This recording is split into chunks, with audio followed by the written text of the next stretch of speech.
name is Carl Hoefer. I'm a research professor at the University of Barcelona normally, and I'm here this year at the Center for Philosophy of Science as a senior visiting fellow. In the past, I've worked on issues relating to the philosophy of space and time, um, a lot on issues relating to objective chance or objective probability. In more recent years, I've worked on scientific realism, and that led to a recent research project together with people in Barcelona on reassessing scientific objectivity, and that's been going for the past 3 years. An interesting thing happened shortly after we started our project, which is that the COVID pandemic hit, and like many philosophers, I started looking rather intensely into a lot of scientific data that was being published and scientific research. And as time wore on in the pandemic, I became aware of some rather troubling and problematic flaws that were typical in some things relating to the pandemic research, and I became quite interested in exploring these things further. An example of that, and the example that I've spent the most time working on, has to do with studies to investigate whether face mask mandates on the public serve to stop the spread of a disease like COVID.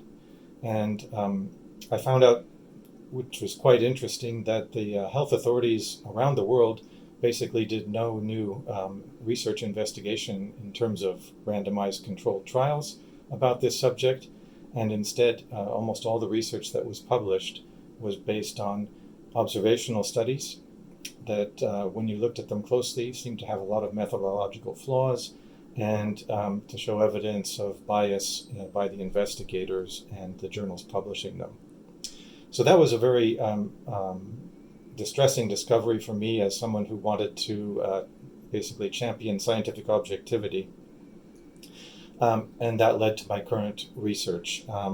I found that the problems that were typical in the COVID-related research were not exclusively related to that pandemic research, but to a lesser or greater extent can be found in a lot of social science research and biomedical research. And I found it was connected to issues that philosophers have been looking at much in recent decades, things like the replication crisis, where research that's done in biomedicine or in social sciences proves not to be replicable when people try to replicate it.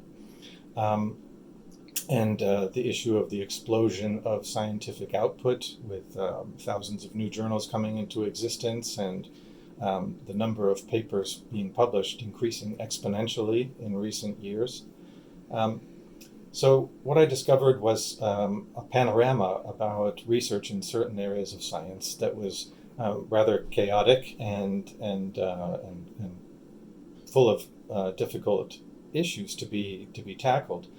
And this led me to the current project I'll be working on this year at the center, which has to do with the context of extremely complicated causal systems, which are the kinds we find in social science research and in medicine, especially contexts in which human decisions and human behavior affect the outcomes of what happens.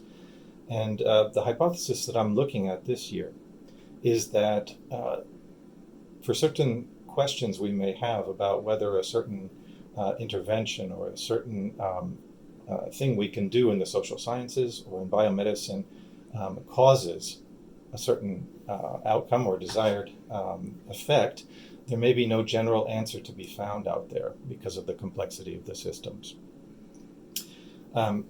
This work will bring together my earlier interests in causation and chance together with my new interest in philosophy of medicine. A second area that I'll be looking at this year to some extent has to do with the notion of gatekeeping in science. Gatekeeping is the idea of the filters that we have for controlling the people and the research that gets done in science and what gets published. For example, journal peer review is a gatekeeping process. The tenure system, whereby junior professors become tenured professors or not, is another gatekeeping process. And so I'm interested in looking at recent changes in the gatekeeping in science and what things they may be provoking. So to wrap up, I'm delighted to pursue all these issues here at the Center for Philosophy of Science, where there's world-leading experts in philosophy of science and medicine.